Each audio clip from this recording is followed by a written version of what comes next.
सावर्णी मनु की उत्पत्ति के प्रसंग में देवी महात्म्य। प्रथमोध्याय। मेधा ऋषि का राजा सूरत और समाधि को भगवती की महिमा बताते हुए मधु कैटभ वध का प्रसंग सुनाना। प्रथम चरित्र के ब्रह्मा ऋषि महाकाली देवता, गायत्री छंद, नंदा शक्ति, रक्तदंती का बीज, अग्नि तत्व और ऋग्वेद स्वरूप हैं।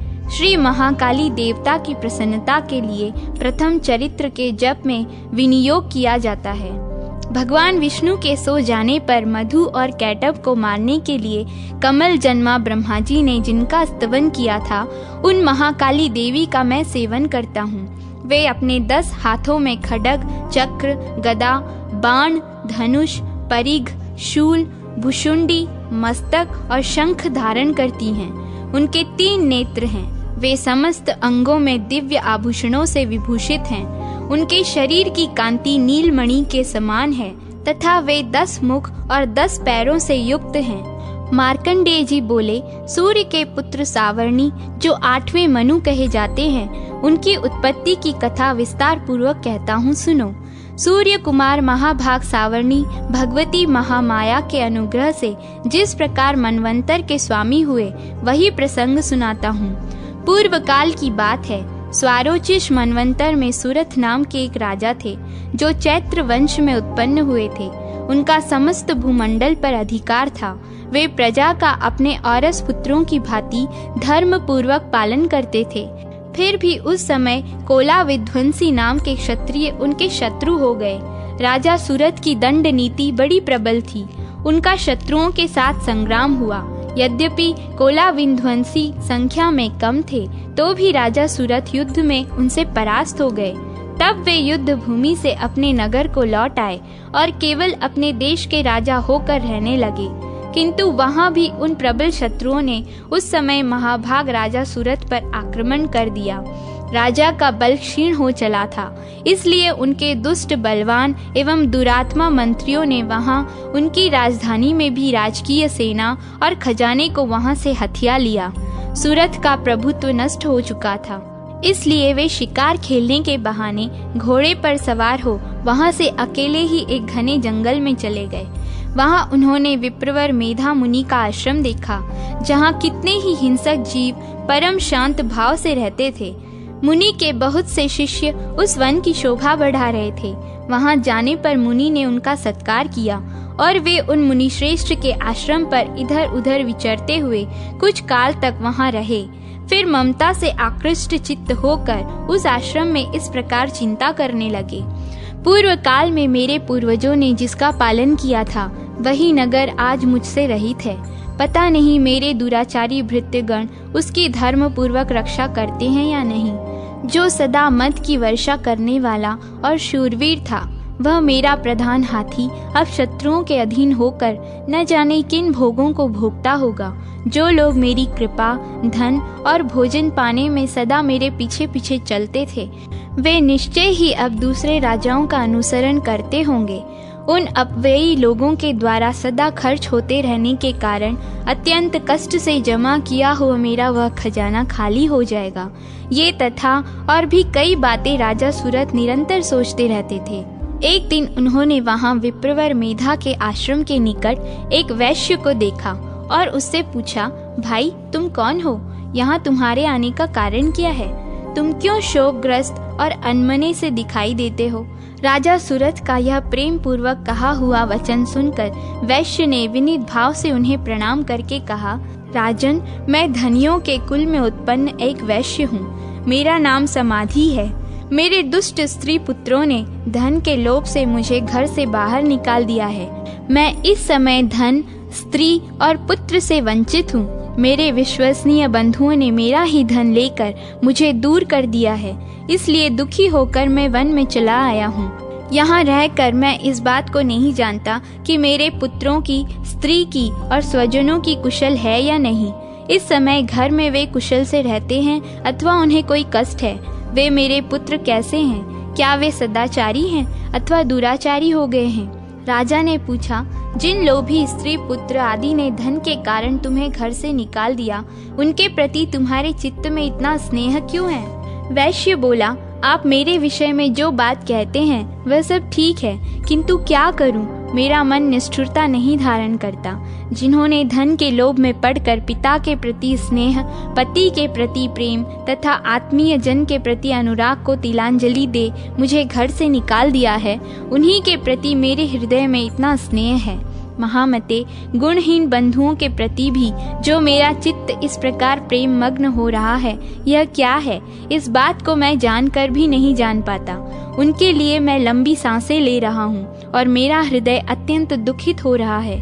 उन लोगों में प्रेम का सर्वथा अभाव है, तो भी उनके प्रति जो मेरा मन निष्ठुर नहीं हो पाता, इसके लिए क्या करूँ?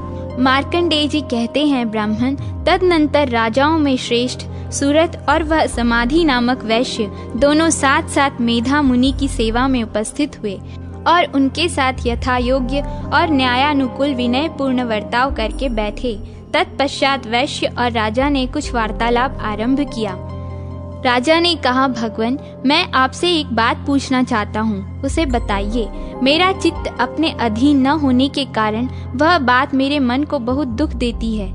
मुनि श्रेष्ठ, जो राज्य मेरे हाथ से चला गया है उसमें और उसके संपूर्ण अंगों में मेरी ममता हो रही है, यह जानते हुए भी कि वह अब मेरा नहीं है। अज्ञानी की भांति मुझे उसके लिए दुख होता है। यह क्या है? इधर यह वैश्य भी घर से अपमानित होकर आया है। इसके पुत्र, स्त्री और भृत्यों ने इसको छोड़ दिया है। स्वजनों ने भी इसका परित्याग कर दिया है, तो भी इसके हृदय में उनके प्रति अत्यंत स्नेह है। इस प्रकार यह तथा मैं दोनों ही बहुत दुखी हैं। जिनमें प्रत्यक्ष दोष देखा गया हो, उस विषय के लिए भी हमारे मन में ममता जनित आकर्षण पैदा हो रहा है। महाभाग, हम दोनों समझदार हैं, तो भी हम में जो मोह पैदा हुआ है, यह क्या है? विवेक शून्य पुरुष की भांति मुझ में और इसमें यह मूर्खता प्रत्यक्ष दिखाई देती है। ऋषि बोले, महाभाग, विषय मार्ग का ज्ञान तो सब जीवों को है। इसी प्रकार विषय भी सबके लिए अलग अलग है। कुछ प्राणी दिन में नहीं देखते और दूसरे रात में नहीं देख पाते, तथा कुछ जीव ऐसे हैं जो दिन और रात्रि में भी बराबर ही देखते हैं। यह ठीक है कि मनुष्य समझदार होते हैं, किंतु केवल वे ही ऐसे नहीं होते। पशु, पक्षी और मृग आदि सभी प्राणी समझदार होते हैं। मनुष्यों की समझ भी वैसी ही होती है जैसी उन मृग और पक्षियों की होती है, तथा जैसी मनुष्यों की होती है वैसी ही उन मृग, पक्षी आदि की होती है। यह तथा अन्य बातें भी प्रायः दोनों में समान ही हैं। समझ होने पर भी इन पक्षियों को तो देखो, ये स्वयं भूख से पीड़ित होते हुए भी मोहवश बच्चों की चोंच में कितने चाव से अन्न के दाने डालते रहते हैं। नरश्रेष्ठ, क्या तुम नहीं देखते कि ये मनुष्य समझदार होते हुए भी लोभवश अपने किए हुए उपकार का बदला पाने के लिए पुत्रों की अभिलाषा करते हैं? यद्यपि उन सब में समझ की कमी नहीं है, तथापि वे संसार की स्थिति बनाए रखने वाले भगवती महामाया के प्रभाव द्वारा ममतामय भंवर से युक्त मोह के गहरे गर्त में गिराए जाते हैं। इसलिए इसमें आश्चर्य नहीं करना चाहिए। जगदीश्वर भगवान विष्णु की योग निद्रा रूपा जो भगवती माया है, उन्हीं से यह जगत मोहित हो रहा है। वे भगवती महामाया देवी ज्ञानियों के भी चित्त को बलपूर्वक खींचकर मोह में डाल देती है। वे ही इस संपूर्ण चराचर जगत की सृष्टि करती हैं, तथा वे ही प्रसन्न होने पर मनुष्यों को मुक्ति के लिए वरदान भी देती हैं। वे ही परा विद्या, संसार बंधन और मोक्ष की हेतु भूता सनातनी देवी तथा संपूर्ण ईश्वरों की भी अधीश्वरी हैं। राजा ने पूछा, भगवान, जिन्हें आप महामाया कहते हैं, वे देवी कौन हैं?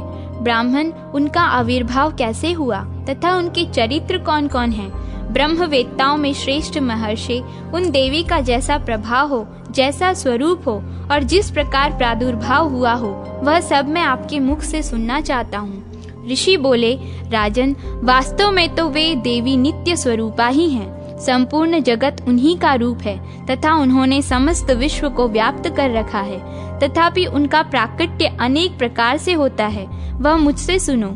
यद्यपि वे नित्य और अजन्मा हैं, तथापि जब देवताओं का कार्य सिद्ध करने के लिए प्रकट होती हैं, उस समय लोक में उत्पन्न हुई कहलाती हैं। कल्प के अंत में जब संपूर्ण जगत एकार्णव में निमग्न हो रहा था, उस समय प्रभु भगवान विष्णु शेषनाग की शैया बिछाकर योग निद्रा का आश्रय ले सो रहे थे।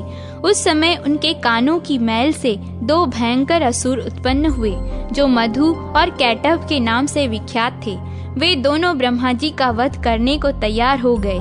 भगवान विष्णु के नाभि कमल में विराजमान प्रजापति ब्रह्मा जी ने जब उन दोनों भयानक असुरों को अपने पास आया और भगवान को सोया हुआ देखा, तो एकाग्रचित्त होकर उन्होंने भगवान विष्णु को जगाने के लिए उनके नेत्रों में निवास करने वाली योग निद्रा का स्तवन आरंभ किया, जो इस विश्व की अधीश्वरी, जगत को धारण करने वाली, संसार का पालन और संहार करने वाली तथा तेजस स्वरूप भगवान विष्णु की अनुपम शक्ति हैं।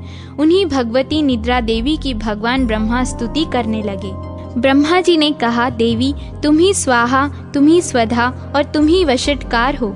स्वर भी तुम्हारे ही स्वरूप हैं। तुम ही जीवदायिनी सुधा हो।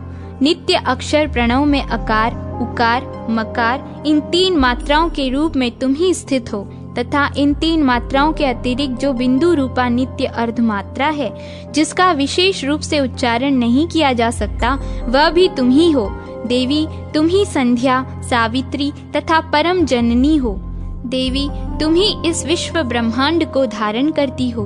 तुमसे ही इस जगत की सृष्टि होती है, तुम ही से इसका पालन होता है और सदा तुम ही कल्प के अंत में सबको अपना ग्रास बना लेती हो। जगन्मयी देवी, इस जगत की उत्पत्ति के समय तुम सृष्टि रूपा हो, पालन काल में स्थिति रूपा हो तथा कल्पांत के समय संहार रूप धारण करने वाली हो। तुम ही महाविद्या, महामाया, महामेधा, महास्मृति, महामोह रूपा, महादेवी और महासुरी हो। तुम ही तीनों गुणों को उत्पन्न करने वाली सबकी प्रकृति हो। भयंकर काल रात्रि, महारात्रि और मोह रात्रि भी तुम ही हो। तुम ही श्री, तुम ही ईश्वरी, तुम ही ह्रीं और तुम ही बोध स्वरूपा बुद्धि हो। लज्जा, पुष्टि, तृष्टि, शांति और क्षमा भी तुम ही हो। तुम खंग धारिणी, शूल धारिणी, घोर रूपा तथा गदा, चक्र, शंख और धनुष धारण करने वाली हो। बाण, भुषुंडी और परिघ ये भी तुम्हारे ही अस्त्र हैं। तुम सौम्य और सौम्यतर हो। इतना ही नहीं, जितने भी सौम्य एवं सुंदर पदार्थ हैं, उन सब की अपेक्षा तुम अत्यधिक सुंदर हो। पर और अपर सबसे परे रहने वाली परमेश्वरी तुम ही हो। सर्वस्व रूपे देवी, कहीं भी सत असत रूप जो कुछ वस्तुएं हैं और उन सब की जो शक्ति है, वह भी तुम ही हो। ऐसी अवस्था में तुम्हारी स्तुति क्या हो सकती है, जो इस जगत की सृष्टि, पालन और संहार करते हैं। उन भगवान को भी जब तुमने निद्रा के अधीन कर दिया है, तो तुम्हारी स्तुति करने में यहाँ कौन समर्थ हो सकता है। मुझको भगवान शंकर को तथा भगवान विष्णु को भी तुमने ही शरीर धारण कराया है, अतः तुम्हारी स्तुति करने की शक्ति किसमें है। देवी तुम तो अपने इन उदार प्रभावों से ही प्रशंसित हो। ये जो दोनों दुधर्ष असुर मधु और कैटभ हैं, इनको मोह में डाल दो और जगदीश्वर भगवान विष्णु को शीघ्र ही जगा दो। साथ ही इनके भीतर इन दोनों महान असुरों को मार डालने की बुद्धि उत्पन्न करो। ऋषि कहते हैं, राजन, जब ब्रह्मा जी ने वहाँ मधु और कैटभ को मारने के उद्देश्य से भगवान विष्णु को जगाने के लिए तमोगुण की अधिष्ठात्री देवी योग निद्रा की इस प्रकार स्तुति की, तब वे भगवान के नेत्र, मुख, नासिका, बाहु, हृदय और वक्ष स्थल से निकलकर अव्यक्त जन्मा ब्रह्मा जी की दृष्टि के समक्ष खड़ी हो गई। योग निद्रा से मुक्त होने पर जगत के स्वामी भगवान जनार्दन उस एकार्णव के जल में शेषनाग की शैया से जाग उठे। फिर उन्होंने उन दोनों असुरों को देखा। वे दुरात्मा मधु और कैटभ अत्यंत बलवान तथा पराक्रमी थे और क्रोध से लाल आंखें किए ब्रह्मा जी को खा जाने के लिए उद्योग कर रहे थे। तब भगवान श्री हरि ने उठकर उन दोनों के साथ 5000 वर्षों तक केवल बाहु युद्ध किया। वे दोनों भी अत्यंत बल के कारण उन्मत्त हो रहे थे। इधर महामाया ने भी उन्हें मोह में डाल रखा था, इसलिए वे भगवान विष्णु से कहने लगे, हम तुम्हारी वीरता से संतुष्ट हैं, तुम हम लोगों से कोई वर मांगो। श्री भगवान बोले, यदि तुम दोनों मुझ पर प्रसन्न हो तो अब मेरे हाथ से मारे जाओ। बस इतना सा ही मैंने वर मांगा है, यहाँ दूसरे किसी वर से क्या लेना है। ऋषि कहते हैं, इस प्रकार धोखे में आ जाने पर जब उन्होंने संपूर्ण जगत में जल ही जल देखा, तब कमल नयन भगवान से कहा, जहाँ पृथ्वी जल में डूबी हुई न हो, जहाँ सूखा स्थान हो, वहीं हमारा वध करो। ऋषि कहते हैं, तब तथास्तु कहकर शंख चक्र और गदा धारण करने वाले भगवान ने उन दोनों के मस्तक अपनी जांघ पर रखकर चक्र से काट डाले। इस प्रकार ये देवी महामाया ब्रह्मा जी की स्तुति करने पर स्वयं प्रकट हुई थी। अब पुनः तुमसे उनके प्रभाव का वर्णन करता हूँ, सुनो। इस प्रकार श्री मार्कंडेय पुराण में सावर्णिक मनवंतर की कथा के अंतर्गत देवी महात्म्य में मधु कैटभ वध नामक पहला अध्याय पूरा हुआ। द्वितीय अध्याय देवताओं के तेज से देवी का प्रादुर्भाव और महिषासुर की सेना का वध। ओम। मध्यम चरित्र के विष्णु ऋषि, महालक्ष्मी देवता, उष्णिक छंद, शाकंभरी शक्ति, दुर्गा बीज, वायु तत्व और यजुर्वेद स्वरूप हैं। श्री महालक्ष्मी की प्रसन्नता के लिए मध्यम चरित्र के पाठ में इनका विनियोग है। मैं कमल आसन पर बैठी हुई महिषासुर मर्दिनी भगवती महालक्ष्मी का भजन करता हूँ, जो अपने हाथों में अक्षमाला, फरसा, गदा, बाण, वज्र, पद्म, धनुष, कुंडिका, दंड, शक्ति, खंग, ढाल, शंख, घंटा, मधुपात्र, शूल, पाश और चक्र धारण करती हैं, तथा जिनके श्री विग्रह की कांति मूंगे के समान लाल है। ऋषि कहते हैं, पूर्व काल में देवताओं और असुरों में पूरे 100 वर्षों तक घोर संग्राम हुआ था। उसमें असुरों का स्वामी महिषासुर था और देवताओं के नायक इंद्र थे। उस युद्ध में देवताओं की सेना महाबली असुरों से परास्त हो गई। संपूर्ण देवताओं को जीतकर महिषासुर इंद्र बन बैठा। तब पराजित देवता प्रजापति ब्रह्मा जी को आगे करके उस स्थान पर गए जहां भगवान शंकर और विष्णु विराजमान थे। देवताओं ने महिषासुर के पराक्रम तथा अपनी पराजय का यथावत वृत्तांत उन दोनों देवेश्वरों से विस्तार पूर्वक कह सुनाया। वे बोले, भगवान, महिषासुर सूर्य, इंद्र, अग्नि, वायु, चंद्रमा, यम, वरुण तथा अन्य देवताओं के भी अधिकार छीनकर स्वयं ही उसका अधिष्ठाता बन बैठा है। उस दुरात्मा महिष ने समस्त देवताओं को स्वर्ग से निकाल दिया है। अब वे मनुष्यों की भांति पृथ्वी पर विचरते हैं। दैत्यों की यह सारी करतूत हमने आप लोगों से कह सुनाई। अब हम आपकी ही शरण में आए हैं। उसके वध का कोई उपाय सोचिए। इस प्रकार देवताओं के वचन सुनकर भगवान विष्णु और शिव ने दैत्यों पर बड़ा क्रोध किया। उनकी भौहें तन गईं और मुंह टेढ़ा हो गया। तब अत्यंत कोप से भरे हुए चक्रपाणी श्री विष्णु के मुख से एक महान तेज प्रकट हुआ। इसी प्रकार ब्रह्मा, शंकर तथा इंद्र आदि अनान्य देवताओं के शरीर से भी बड़ा भारी तेज निकला। वह सब मिलकर एक हो गया। महान तेज का वह पुंज जाज्वल्यमान पर्वत सा जान पड़ा। देवताओं ने देखा, वहां उसकी ज्वालाएं संपूर्ण दिशाओं में व्याप्त हो रही थीं। संपूर्ण देवताओं के शरीर से प्रकट हुए उस तेज की कहीं तुलना नहीं थी। एकत्रित होने पर वह एक नारी के रूप में परिणत हो गया और अपने प्रकाश से तीनों लोकों में व्याप्त जान पड़ा। भगवान शंकर का जो तेज था, उससे उस देवी का मुख प्रकट हुआ। यमराज के तेज से उसके सिर में बाल निकल आए। श्री विष्णु भगवान के तेज से उसकी भुजाएं उत्पन्न हुईं। चंद्रमा के तेज से दोनों स्तनों का और इंद्र के तेज से मध्य भाग का प्रादुर्भाव हुआ। वरुण के तेज से जंघा और पिंडली तथा पृथ्वी के तेज से नितंब भाग प्रकट हुआ। ब्रह्मा के तेज से दोनों चरण और सूर्य के तेज से उनकी उंगलियां हुईं। वसुओं के तेज से हाथों की अंगुलियां और कुबेर के तेज से नासिका प्रकट हुई। उस देवी के दांत प्रजापति के तेज से और तीनों नेत्र अग्नि के तेज से प्रकट हुए थे। उसकी भौहें संध्या के और कान वायु के तेज से उत्पन्न हुए थे। इसी प्रकार अनान्य देवताओं के तेज से भी उस कल्याणमयी देवी का आविर्भाव हुआ। तदनंतर समस्त देवताओं के तेजः पुंज से प्रकट हुई देवी को देखकर महिषासुर के सताए हुए देवता बहुत प्रसन्न हुए। पिनाकधारी भगवान शंकर ने अपने शूल से एक शूल निकालकर उन्हें दिया। फिर भगवान विष्णु ने भी अपने चक्र से चक्र उत्पन्न करके भगवती को अर्पण किया। वरुण ने भी शंख भेंट किया। अग्नि ने उन्हें शक्ति दी और वायु ने धनुष तथा बाण से भरे हुए 2 तरकस प्रदान किए। सहस्त्र नेत्रों वाले देवराज इंद्र ने अपने वज्र से वज्र उत्पन्न करके दिया और ऐरावत हाथी से उतारकर 1 घंटा भी प्रदान किया। यमराज ने कालदंड से दंड, वरुण ने पाश, प्रजापति ने स्फटिकाक्ष की माला तथा ब्रह्मा जी ने कमंडलू भेंट किया। सूर्य ने देवी के समस्त रोमकूपों में अपनी किरणों का तेज भर दिया। काल ने उन्हें चमकती हुई ढाल और तलवार दी। क्षीर समुद्र ने उज्जवल हार तथा कभी जीर्ण न होने वाले 2 दिव्य वस्त्र भेंट किए।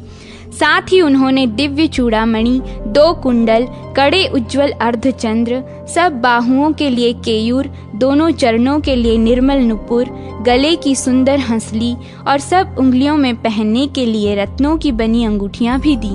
विश्वकर्मा ने उन्हें अत्यंत निर्मल फरसा भेंट किया। साथ ही अनेक प्रकार के अस्त्र और अभेद्य कवच दिए। इनके सिवा मस्तक और वक्ष स्थल पर धारण करने के लिए कभी न कुम्हलाने वाले कमलों की मालाएं दी। जलधि ने भी उन्हें सुंदर कमल का फूल भेंट किया। हिमालय ने सवारी के लिए सिंह तथा भांति भांति के रत्न समर्पित किए। धनाध्यक्ष कुबेर ने मधु से भरा पान पात्र दिया तथा संपूर्ण नागों के राजा शेष ने, जो इस पृथ्वी को धारण करते हैं, उन्हें बहुमूल्य मणियों से विभूषित नागहार भेंट किया। इसी प्रकार अन्य देवताओं ने भी आभूषण और अस्त्र शस्त्र देकर देवी का सम्मान किया। तत्पश्चात उन्होंने बारंबार अट्टहास पूर्वक उच्च स्वर से गर्जना की। उनके भयंकर नाद से संपूर्ण आकाश गूंज उठा। देवी का वह अत्यंत उच्च स्वर से किया हुआ सिंहनाद कहीं समा न सका।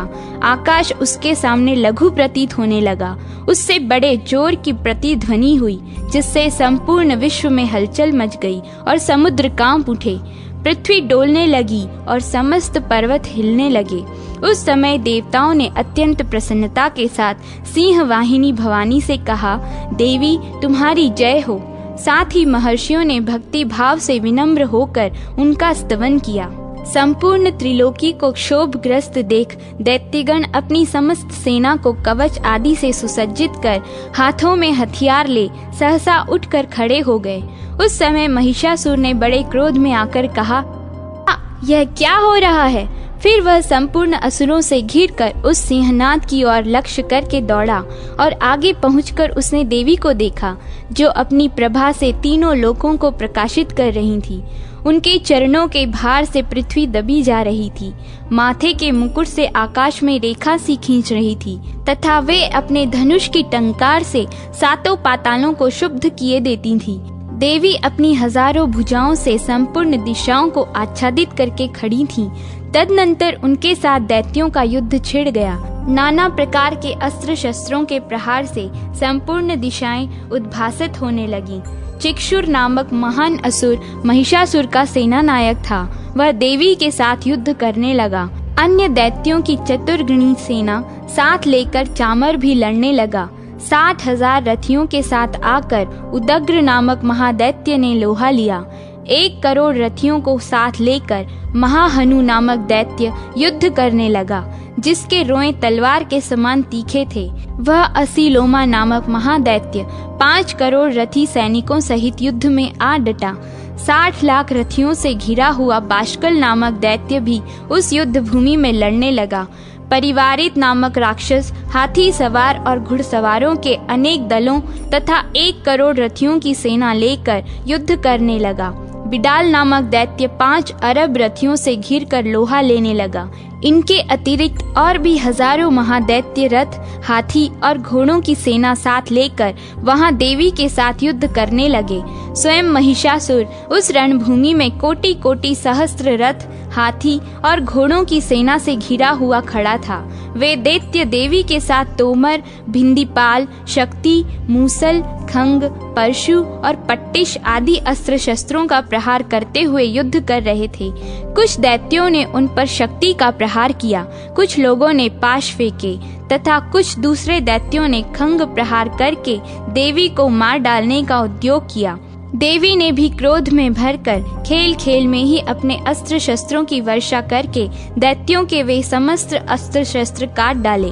उनके मुख पर परिश्रम या थकावट का रंच मात्र भी चिन्ह नहीं था।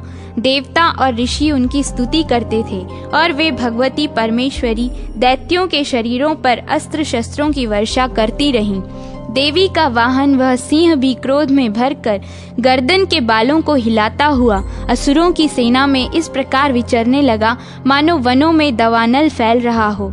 रणभूमि में दैत्यों के साथ युद्ध करती हुई अंबिका देवी ने जितने निश्वास छोड़े वे सभी तत्काल सैकड़ों हजारों गणों के रूप में प्रकट हो गए और परशु, भिंदीपाल, खड्ग तथा पट्टिश आदि अस्त्रों द्वारा असुरों का सामना करने लगे। देवी की शक्ति से बढ़े हुए वे गण असुरों का नाश करते हुए नगाड़ा और शंख आदि बाजे बजाने लगे।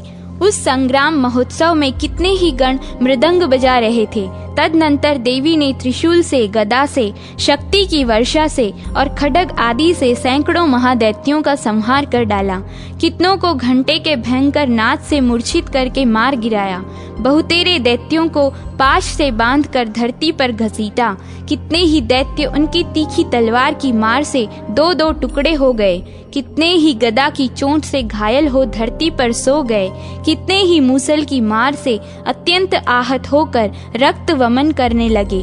कुछ दैत्य शूल से छाती फट जाने के कारण पृथ्वी पर ढेर हो गए।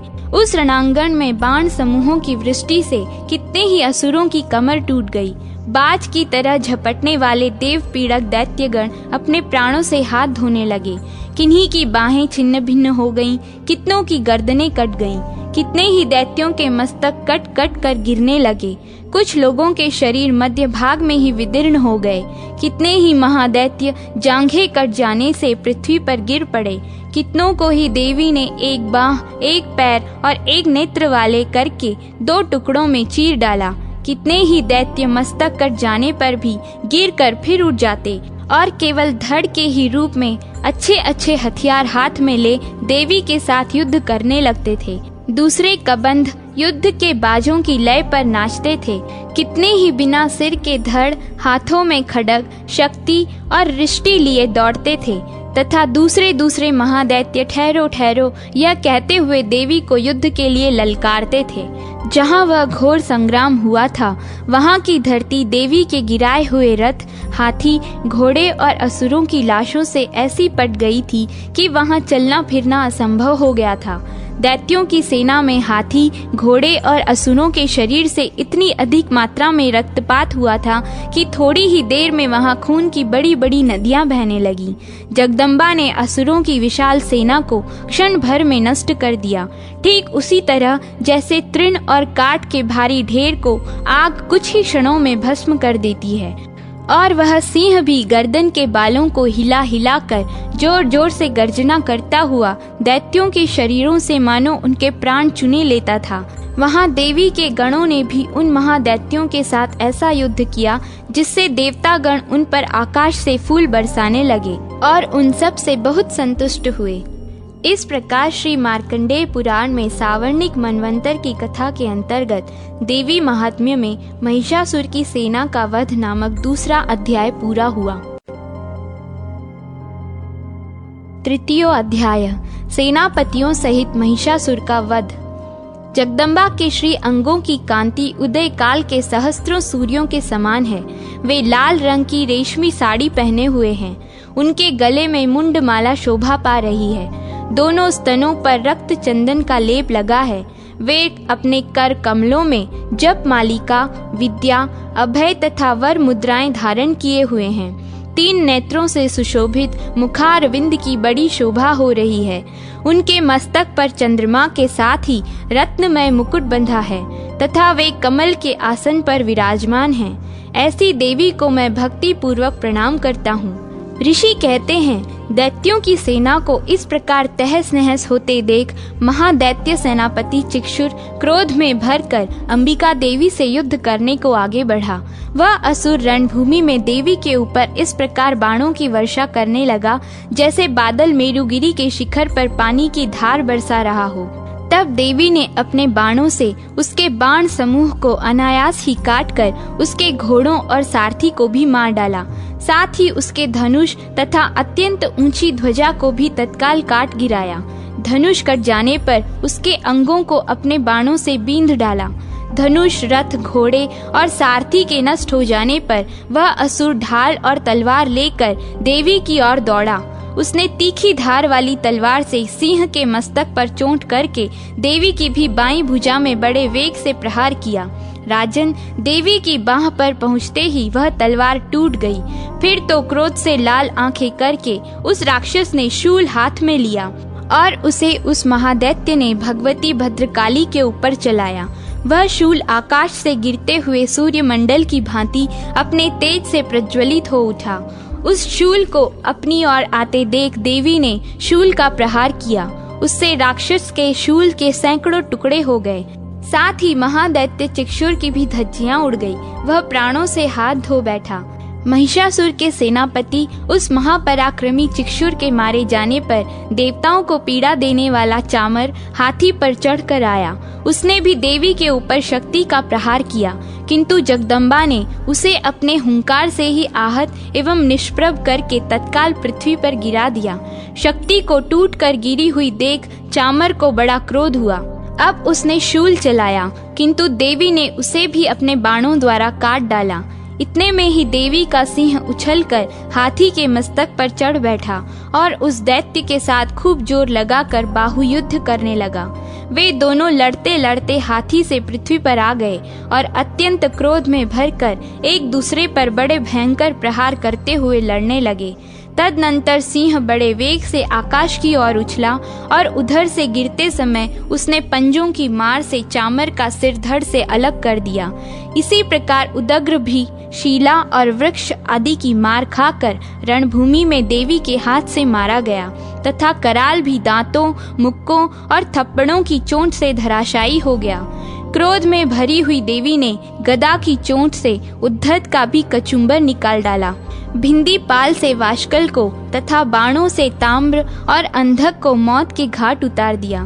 3 नेत्रों वाली परमेश्वरी ने त्रिशूल से उग्रास्य, उग्रवीर्य तथा महाहनु नामक दैत्य को मार डाला।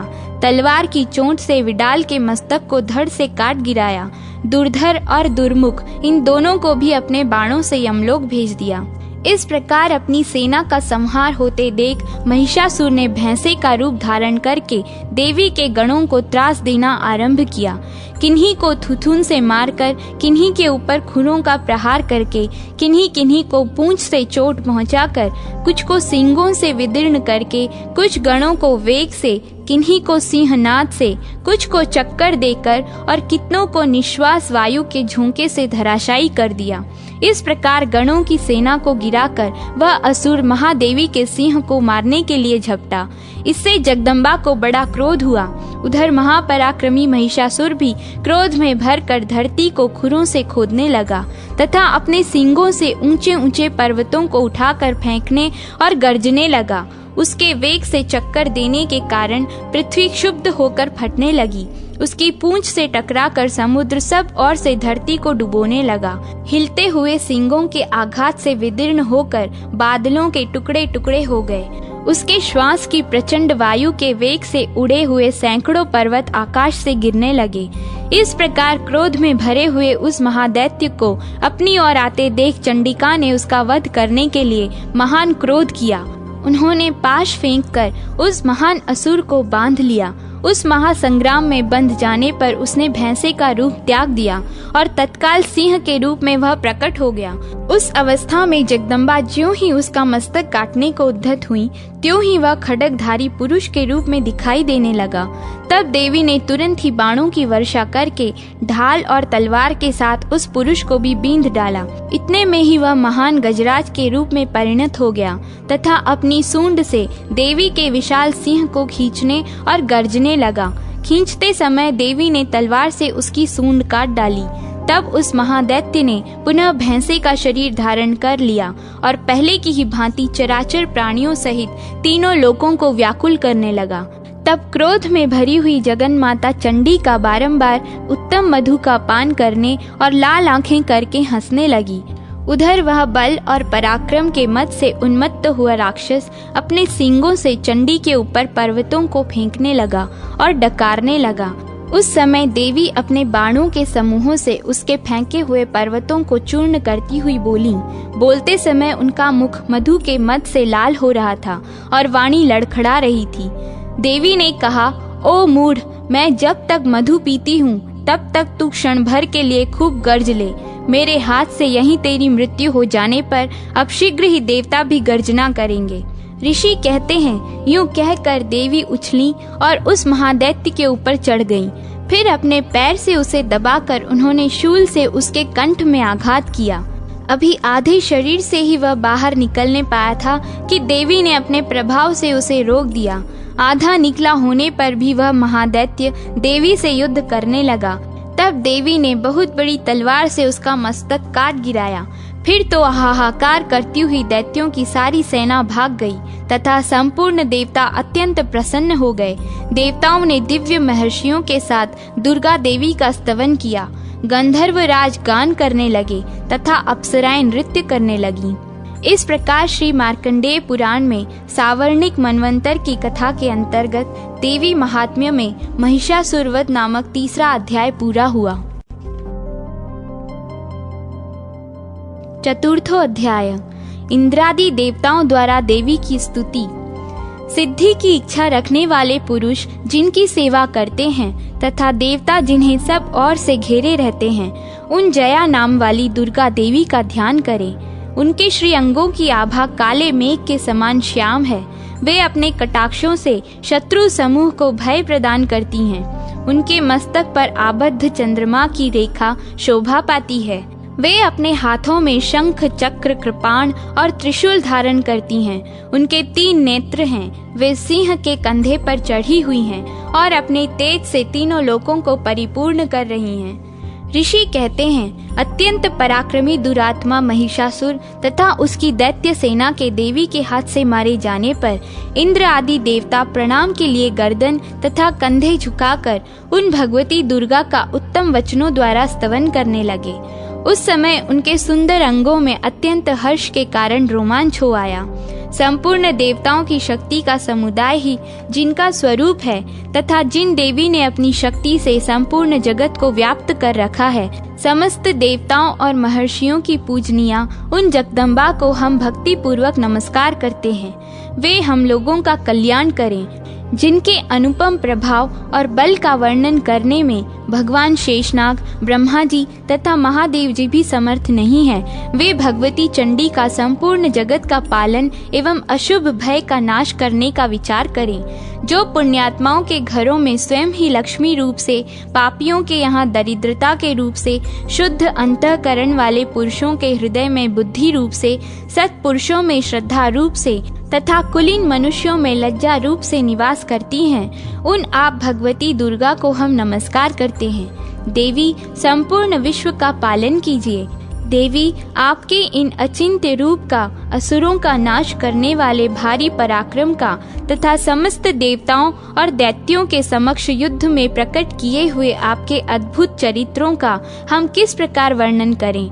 आप संपूर्ण जगत की उत्पत्ति में कारण हैं।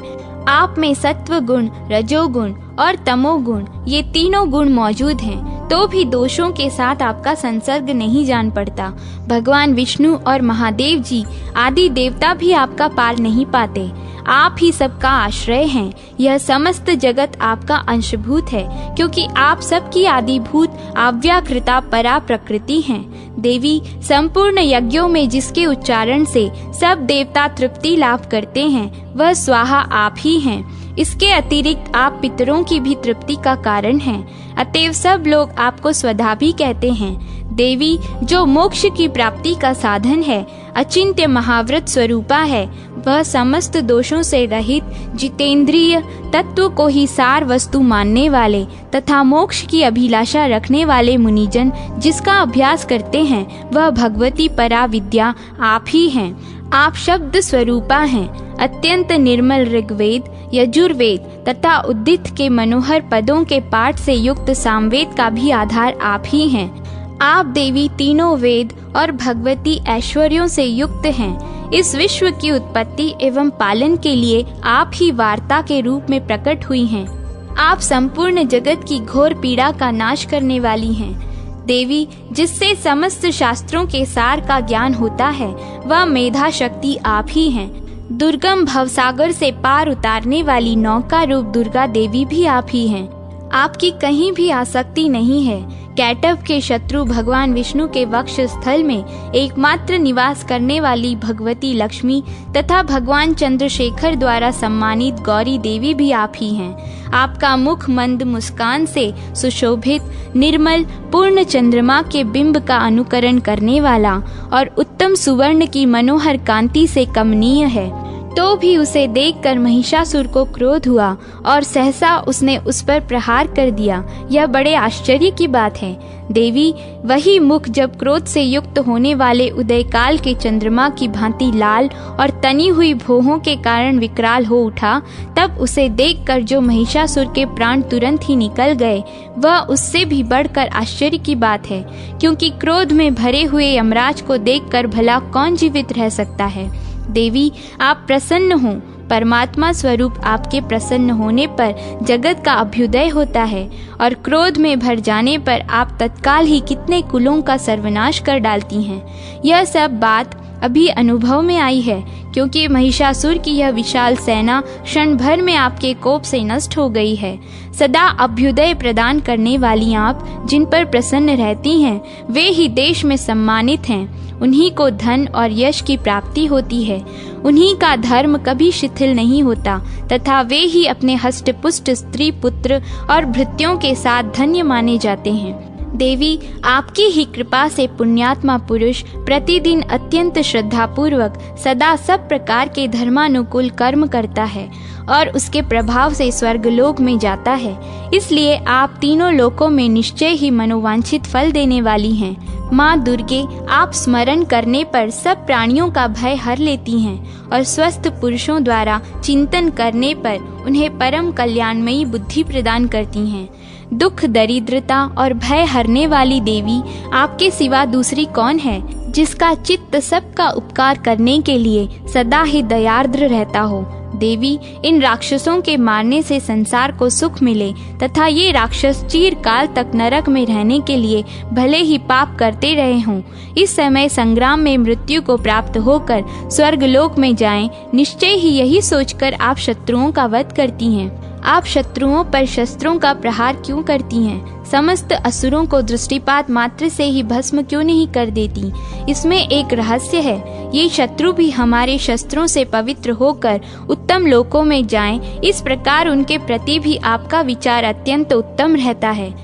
खड्ग के तेज पुंज की भयंकर दीप्ति से तथा आपके त्रिशूल के अग्रभाग की घनीभूति प्रभा से चौंधिया कर जो असुरों की आंखें फूट नहीं गईं, उसमें कारण यही था कि वे मनोहर रश्मियों से युक्त चंद्रमा के समान आनंद प्रदान करने वाले आपके इस सुंदर मुख का दर्शन करते थे।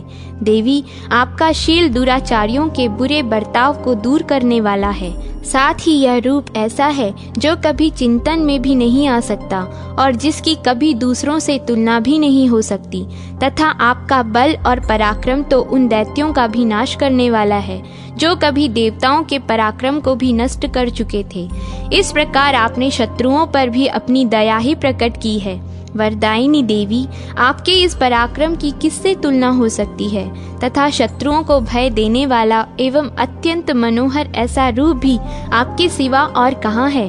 हृदय में कृपा और युद्ध में निष्ठुरता, ये दोनों बातें तीनों लोकों के भीतर केवल आप में ही देखी गई हैं। माता, आपने शत्रुओं का नाश करके इस समस्त त्रिलोकी की रक्षा की है। उन शत्रुओं को भी युद्ध भूमि में मारकर स्वर्गलोक में पहुंचाया है तथा उन्मत्त दैत्यों से प्राप्त होने वाले हम लोगों के भय को भी दूर कर दिया है। आपको हमारा नमस्कार है। देवी, आप शूल से हमारी रक्षा करें। अंबिके, खंग से भी हमारी रक्षा करें तथा घंटा की ध्वनि और धनुष की टंकार से भी आप हम लोगों की रक्षा करें। चंडिके, पूर्व, पश्चिम और दक्षिण दिशा में आप हमारी रक्षा करें तथा ईश्वरी, अपने त्रिशूल को घुमाकर आप उत्तर उत्तर दिशा में भी हमारी रक्षा करें। तीनों लोकों में आपके जो परम सुंदर एवं अत्यंत भयंकर रूप विचरते रहते हैं, उनके द्वारा भी आप हमारी तथा इस भूलोक की रक्षा करें। अंबिके, आपके कर पल्लवों में शोभा पाने वाले खंग, शूल और गदा आदि जो जो अस्त्र हों, उन सब के द्वारा आप सब ओर से हम लोगों की रक्षा करें। ऋषि कहते हैं, इस प्रकार जब देवताओं ने जगन माता दुर्गा की स्तुति की और नंदन वन के दिव्य पुष्पों एवं गंध चंदन आदि के द्वारा उनका पूजन किया, फिर सब ने मिलकर जब भक्ति पूर्वक दिव्य धूपों की सुगंध निवेदन की, तब देवी ने प्रसन्न वदन होकर प्रणाम करते हुए सब देवताओं से कहा। देवी बोली, देवताओं, तुम सब लोग मुझसे जिस वस्तु की अभिलाषा रखते हो उसे मांगो। देवता बोले, भगवती ने हमारी सब इच्छा पूर्ण कर दी, अब कुछ भी बाकी नहीं है, क्योंकि हमारा यह शत्रु महिषासुर मारा गया है। महेश्वरी, इतने पर भी यदि आप हमें और वर देना चाहती हैं, तो हम जब जब आपका स्मरण करें तब तब आप दर्शन देकर हम लोगों के महान संकट दूर कर दिया करें। तथा प्रसन्न मुखी अंबिके, जो मनुष्य इन स्तोत्रों द्वारा आपकी स्तुति करे, उसे वित्त, समृद्धि और वैभव देने के साथ ही उसकी धन और स्त्री आदि संपत्ति को भी बढ़ाने के लिए आप सदा हम पर प्रसन्न रहें। ऋषि कहते हैं, राजन, देवताओं ने जब अपने तथा जगत के कल्याण के लिए भद्रकाली देवी को इस प्रकार प्रसन्न किया, तब वे तथास्तु कहकर वहीं अंतर्ध्यान हो गईं। भूपाल, इस प्रकार पूर्व काल में तीनों लोकों का हित चाहने वाली देवी जिस प्रकार देवताओं के शरीरों से प्रकट हुई थी, वह सब कथा मैंने कह सुनाई।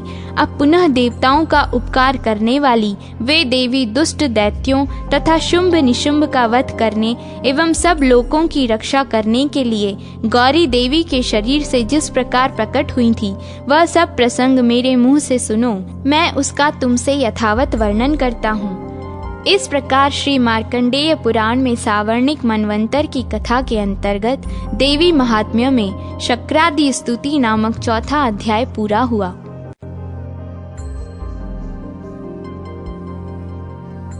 पंचमो अध्याय। देवताओं द्वारा देवी की स्तुति।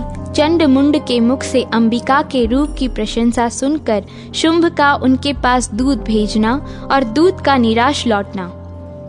इस उत्तर चरित्र के रुद्र ऋषि हैं, महासरस्वती देवता हैं, अनुष्टुप छंद हैं, भीमा शक्ति हैं, भ्रामरी बीज है, सूर्य तत्व है और सामवेद स्वरूप हैं। महासरस्वती की प्रसन्नता के लिए उत्तर चरित्र के पाठ में इनका विनियोग किया जाता है।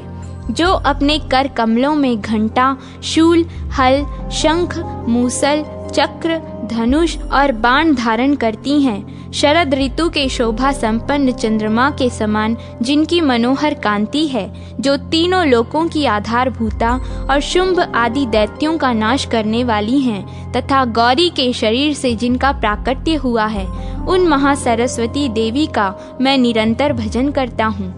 ऋषि कहते हैं, पूर्व काल में शुंभ और निशुंभ नामक असुरों ने अपने बल के घमंड में आकर शचीपति इंद्र के हाथ से तीनों लोकों का राज्य और यज्ञ भाग छीन लिए। वे ही दोनों सूर्य, चंद्रमा, कुबेर, यम और वरुण के अधिकार का भी उपयोग करने लगे।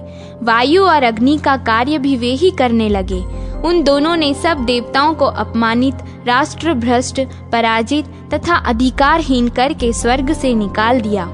उन दोनों महान असुरों से तिरस्कृत देवताओं ने अपराजिता देवी का स्मरण किया और सोचा, जगदम्बा ने हम लोगों को वर दिया था कि आपत्ति काल में स्मरण करने पर मैं तुम्हारी सब आपत्तियों का तत्काल नाश कर दूंगी।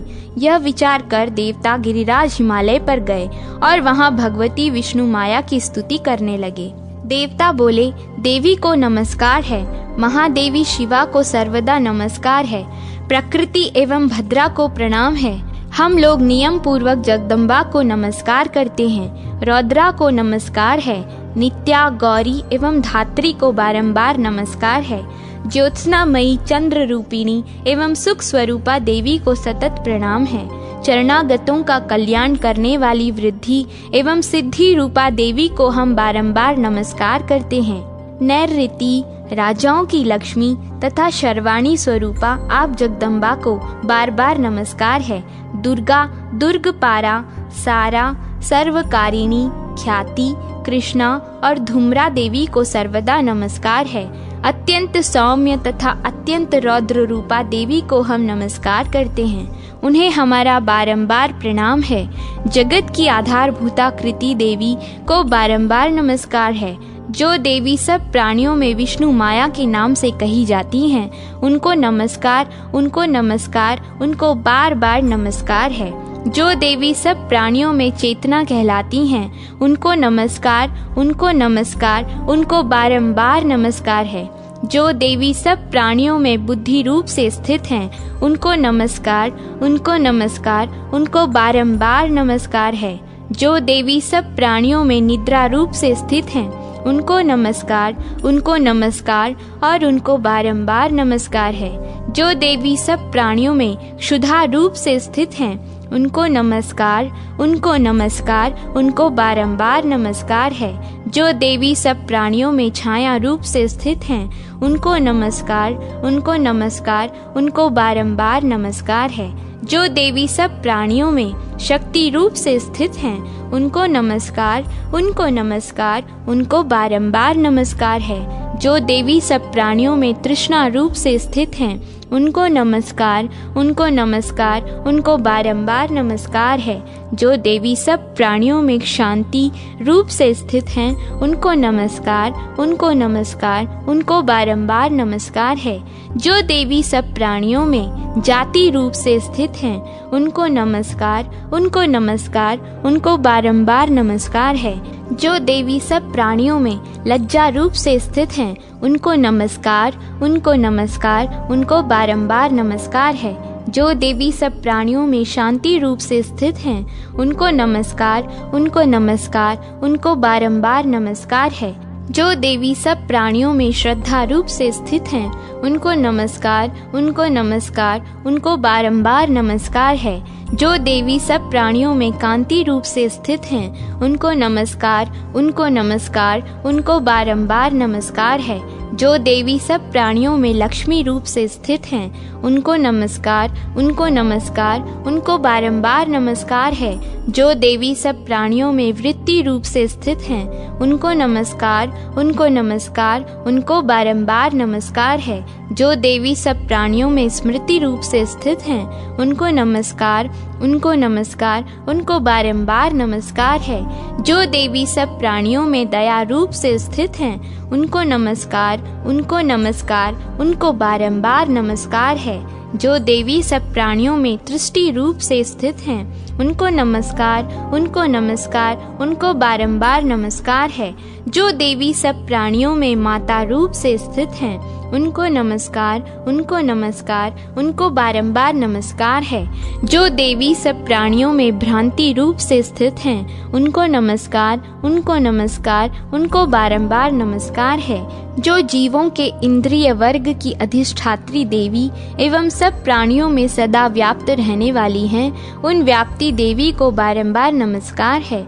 जो देवी चैतन्य रूप से इस संपूर्ण जगत को व्याप्त करके स्थित हैं, उनको नमस्कार, उनको नमस्कार, उनको बारंबार नमस्कार है। पूर्व काल में अपने अभिष्ट की प्राप्ति होने से देवताओं ने जिनकी स्तुति की तथा देवराज इंद्र ने बहुत दिनों तक जिनका सेवन किया, वह कल्याण की समान भूता ईश्वरी हमारा कल्याण और मंगल करें तथा सारी आपत्तियों का नाश कर डाले। उद्दंड दैत्यों से सताए हुए हम सभी देवता जिन परमेश्वरी को इस समय नमस्कार करते हैं तथा जो भक्ति से विनम्र पुरुषों द्वारा स्मरण की जाने पर तत्काल ही संपूर्ण विपत्तियों का नाश कर देती हैं, वे जगदम्बा हमारा संकट दूर करें। ऋषि कहते हैं, राजन, इस प्रकार जब देवता स्तुति कर रहे थे, उस समय पार्वती देवी गंगा जी के जल में स्नान करने के लिए वहां आईं। उन सुंदर भौहों वाली भगवती ने देवताओं से पूछा, आप लोग यहाँ किसकी स्तुति करते हैं? तब उन्हीं के शरीर कोश से प्रकट हुई शिवा देवी बोली, शुंभ दैत्य से तिरस्कृत और युद्ध में निशुंभ से पराजित हो यहाँ एकत्रित हुए ये समस्त देवता यह मेरी ही स्तुति कर रहे हैं। पार्वती जी के शरीर कोश से अंबिका का प्रादुर्भाव हुआ था, इसलिए वे समस्त लोकों की कौशिकी कही जाती हैं। कौशिकी के प्रकट होने के बाद पार्वती देवी का शरीर काले रंग का हो गया। अतः वे हिमालय पर रहने वाली कालिका देवी के नाम से विख्यात हुईं। तदनंतर शुंभ निशुंभ के भृत्य चंडमुंड वहां आए और उन्होंने परम मनोहर रूप धारण करने वाली अंबिका देवी को देखा। फिर वे शुंभ के पास जाकर बोले, महाराज, एक अत्यंत मनोहर स्त्री है जो अपनी दिव्य कांति से हिमालय को प्रकाशित कर रही है। वैसा उत्तम रूप कहीं किसी ने भी नहीं देखा होगा। असुरेश्वर, पता लगाइए वह देवी कौन है और उसे पकड़ लीजिए। स्त्रियों में तो वह रत्न है, उसका प्रत्येक अंग बहुत ही सुंदर है तथा वह अपने श्री अंगों की प्रभा से संपूर्ण दिशाओं में प्रकाश फैला रही है। दैत्यराज, अभी वह हिमालय पर ही मौजूद है, आप उसे देख सकते हैं। प्रभो, तीनों लोकों में मणि, हाथी और घोड़े आदि जितने भी रत्न हैं, वे सब इस समय आपके घर में शोभा पाते हैं। हाथियों में रत्नभूत एरावत, यह पारिजात का वृक्ष और यह उच्चे श्रवा घोड़ा, यह सब आपने इंद्र से ले लिया है। हंसों से जुता हुआ यह विमान भी आपके आंगन में शोभा पाता है। यह रत्नभूत अद्भुत विमान जो पहले ब्रह्मा जी के पास था, अब आपके यहाँ लाया गया है। यह महापद्म नामक निधि आप कुबेर से छीन लाए हैं। समुद्र ने भी आपको किंजल किनी नाम की माला भेंट की है, जो केसरों से सुशोभित है और जिसके कमल कभी कुम्हलाते नहीं। सुवर्ण की वर्षा करने वाला वरुण का छत्र भी आपके घर में शोभा पाता है तथा यह श्रेष्ठ रथ जो पहले प्रजापति के अधिकार में था, अब आपके पास मौजूद है। दैत्येश्वर, मृत्यु की उत्क्रांतिदा नाम वाली शक्ति भी आपने छीन ली है तथा वरुण का पाश और समुद्र में होने वाले सब प्रकार के रत्न आपके भाई निशुंभ के अधिकार में हैं। अग्नि ने भी स्वतः शुद्ध किए हुए 2 वस्त्र आपकी सेवा में अर्पित किए हैं। दैत्यराज, इस प्रकार सभी रत्न आपने एकत्र कर लिए हैं। फिर जो यह स्त्रियों में रत्न रूप कल्याणमयी देवी है, इसे आप क्यों नहीं अपने अधिकार में कर लेते? ऋषि कहते हैं, चंडमुंड का यह वचन सुनकर शुंभ ने महादैत्य सुग्रीव को दूत बनाकर देवी के पास भेजा और कहा, तुम मेरी आज्ञा से उसके सामने ये बातें कहना और ऐसा उपाय करना जिससे प्रसन्न होकर वह शीघ्र ही यहाँ आ जाए। वह दूत पर्वत के अत्यंत रमणीय प्रदेश में जहाँ देवी मौजूद थी गया और मधुर वाणी में कोमल वचन बोला। दूत बोला, देवी, दैत्यराज शुंभ इस समय तीनों लोकों के परमेश्वर हैं। मैं उन्हीं का भेजा हुआ दूत हूँ और यहाँ तुम्हारे ही पास आया हूँ। उनकी आज्ञा सदा सब देवता एक स्वर से मानते हैं, कोई उसका उल्लंघन नहीं कर सकता। वे संपूर्ण देवताओं को परास्त कर चुके हैं। उन्होंने तुम्हारे लिए जो संदेश दिया है उसे सुनो। संपूर्ण त्रिलोकी मेरे अधिकार में है, देवता भी मेरी आज्ञा के अधीन चलते हैं। संपूर्ण यज्ञों के भोगों को मैं ही पृथक पृथक भोगता हूँ। तीनों लोकों में जितने श्रेष्ठ रत्न हैं, वे सब मेरे अधिकार में हैं। देवराज इंद्र का वाहन एरावत, जो हाथियों में रत्न के समान है, मैंने छीन लिया है। क्षीर सागर का मंथन करने से जो अश्व रत्न उच्चे श्रवा प्रकट हुआ था, उसे देवताओं ने मेरे पैरों पर पड़कर समर्पित किया है। सुंदरी, उनके सिवा और भी जितने रत्नभूत पदार्थ देवताओं, गंधर्वों और नागों के पास थे, वे सब मेरे ही पास आ गए हैं। देवी, हम लोग तुम्हें संसार की स्त्रियों में रत्न मानते हैं, अतः तुम हमारे पास आ जाओ, क्योंकि रत्नों का उपभोग करने वाले हम ही हैं। चंचल कटाक्षों वाली सुंदरी, तुम मेरी या मेरे भाई महापराक्रमी निशुंभ की सेवा में आ जाओ, क्योंकि तुम रत्न स्वरूपा हो। मेरा वरण करने से तुम्हें तुलना रहित महान ऐश्वर्य की प्राप्ति होगी। अपनी बुद्धि से यह विचार कर तुम मेरी पत्नी बन जाओ।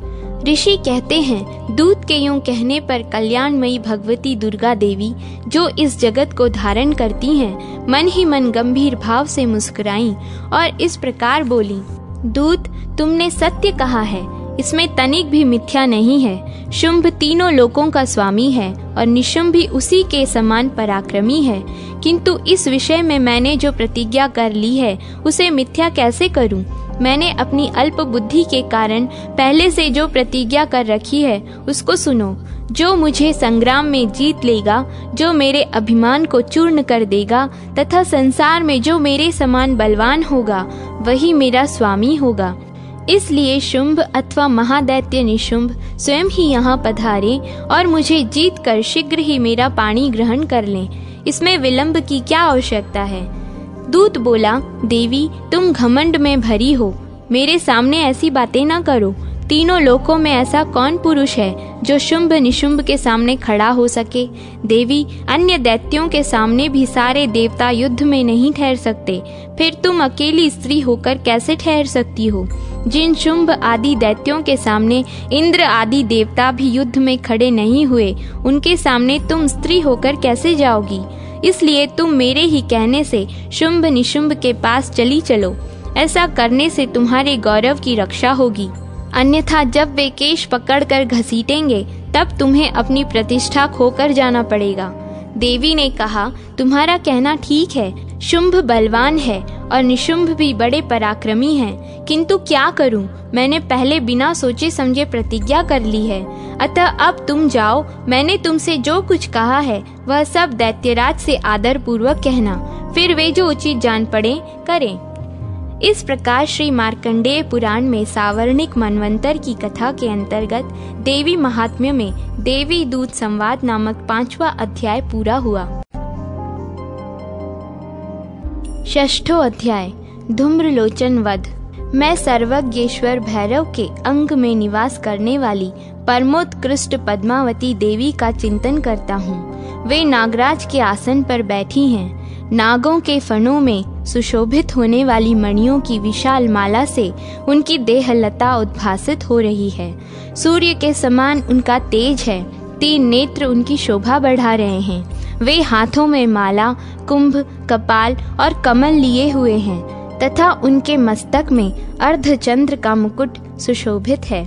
ऋषि कहते हैं, देवी का यह कथन सुनकर दूत को बड़ा अमर्ष हुआ और उसने दैत्यराज के पास जाकर सब समाचार विस्तार पूर्वक कह सुनाया। दूत के उस वचन को सुनकर दैत्यराज कुपित हो उठा और दैत्य सेनापति धूम्रलोचन से बोला, धूम्रलोचन, तुम शीघ्र अपनी सेना लेकर जाओ और उस दुष्टा को केश पकड़कर घसीटते हुए जबरदस्ती यहाँ ले आओ। उसकी रक्षा करने के लिए यदि कोई दूसरा खड़ा हो तो वह देवता, यक्ष अथवा गंधर्व कोई भी क्यों न हो, उसे अवश्य मार डालना।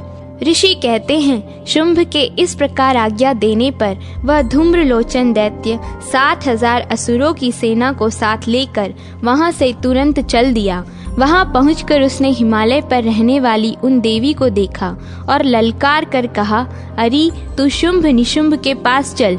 यदि इस समय प्रसन्नता पूर्वक मेरे स्वामी के समीप नहीं चलेगी तो मैं बलपूर्वक झूंटा पकड़कर घसीटते हुए तुझे ले चलूंगा। देवी बोली, तुम्हें दैत्यों के राजा ने भेजा है। तुम स्वयं भी बलवान हो और तुम्हारे साथ विशाल सेना भी है। यदि ऐसी दशा में मुझे बलपूर्वक ले चलोगे तो मैं तुम्हारा क्या कर सकती हूँ? देवी के यूं कहने पर असुर धूम्रलोचन उनकी ओर दौड़ा। तब अंबिका ने हूँ शब्द के उच्चारण मात्र से उसको भस्म कर दिया। फिर तो क्रोध में भरी हुई दैत्यों की विशाल सेना और अंबिका ने एक दूसरे पर तीखे सायकों, शक्तियों तथा फरसों की वर्षा आरंभ की। इतने में ही देवी का वाहन सिंह क्रोध में भरकर भयंकर गर्जना करके गर्दन के बालों को हिलाता हुआ असुरों की सेना में कूद पड़ा। उसने कुछ दैत्यों को पंजों की मार से, कितनों को अपने जबड़ों से और कितने ही महादैत्यों को पटक पटक कर ओठ की दाढ़ों से घायल करके मार डाला। उस सिंह ने अपने नखों से कितनों के पेट फाड़ डाले और थप्पड़ मार कर कितनों के सिर धड़ से अलग कर दिए। कितनों की भुजाएं और मस्तक काट डाले तथा अपनी गर्दन के बाल हिलाते हुए उसने दूसरे दैत्यों के पेट फाड़कर उनका रक्त चूस लिया।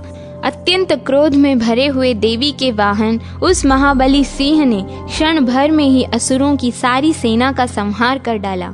शुंभ ने जब सुना कि देवी ने धूम्रलोचन असुर को मार डाला तथा उसके सिंह ने सारी सेना का सफाया कर डाला, तब उस दैत्यराज को बड़ा क्रोध हुआ। उसका होंठ कांपने लगा। उसने चंड और मुंड नामक 2 महादैत्यों को आज्ञा दी, हे चंड और हे मुंड, तुम लोग बहुत बड़ी सेना लेकर वहां जाओ और उस देवी के झूंटे पकड़कर अथवा उसे बांधकर शीघ्र यहाँ ले आओ। यदि इस प्रकार उसको लाने में तुम्हें संदेह हो तो युद्ध में सब प्रकार के अस्त्र शस्त्रों तथा समस्त आसुरी सेना का प्रयोग करके उसकी हत्या कर डालना। उस दुष्टा की हत्या होने तथा सिंह के भी मारे जाने पर उस अंबिका को बांधकर साथ ले शीघ्र लौट आना। इस प्रकार श्री मार्कंडेय पुराण में सावर्णिक मनवंतर की कथा के अंतर्गत देवी महात्म्य में धूम्रलोचन वध नामक 6वां अध्याय पूरा हुआ।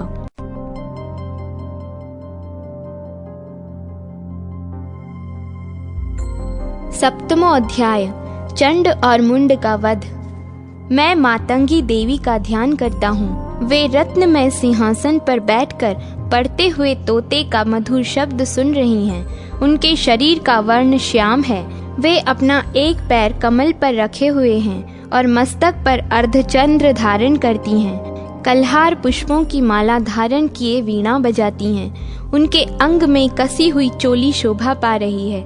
लाल रंग की साड़ी पहने हाथ में शंखमय पात्र लिए हुए हैं। उनके वदन पर मधु का हल्का हल्का नशा जान पड़ता है और ललाट में बिंदी शोभा दे रही है। ऋषि कहते हैं, तदनंतर शुंभ की आज्ञा पाकर वे चंड मुंड आदि दैत्य चतुर्गिणी सेना के साथ अस्त्र शस्त्रों से सुसज्जित हो चल दिए। फिर गिरिराज हिमालय के सुवर्णमय ऊंचे शिखर पर पहुंचकर उन्होंने सिंह पर बैठी हुई देवी को देखा। वे मंद मंद मुस्कुरा रही थी। उन्हें देखकर दैत्य लोग तत्परता से पकड़ने का उद्योग करने लगे।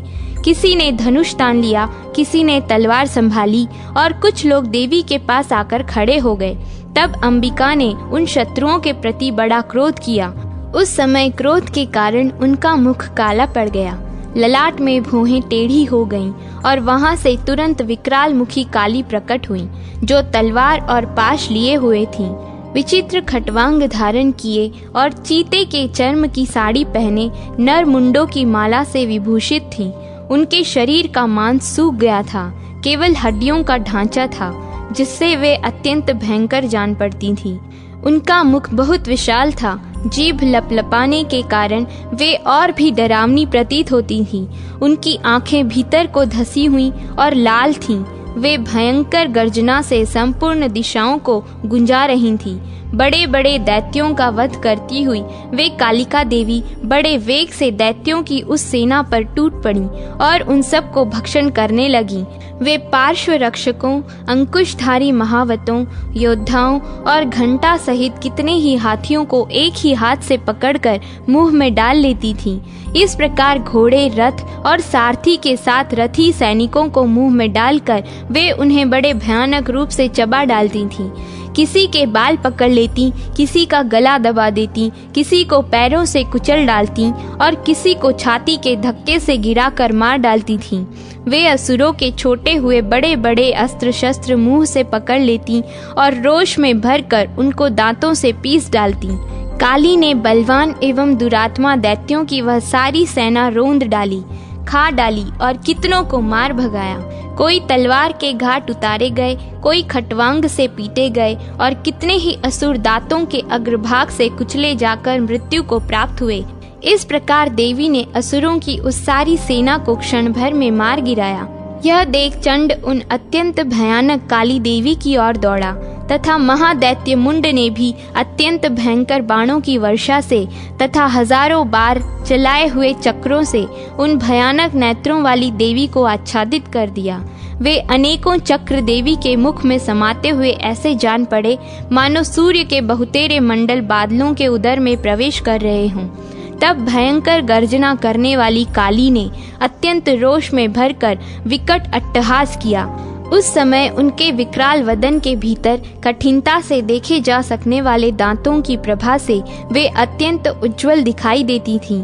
देवी ने बहुत बड़ी तलवार हाथ में ले हंग का उच्चारण करके चंड पर धावा किया और उसके केश पकड़कर उसी तलवार से उसका मस्तक काट डाला। चंड को मारा गया देख मुंड भी देवी की ओर दौड़ा। तब देवी ने रोष में भरकर उसे भी तलवार से घायल करके धरती पर सुला दिया।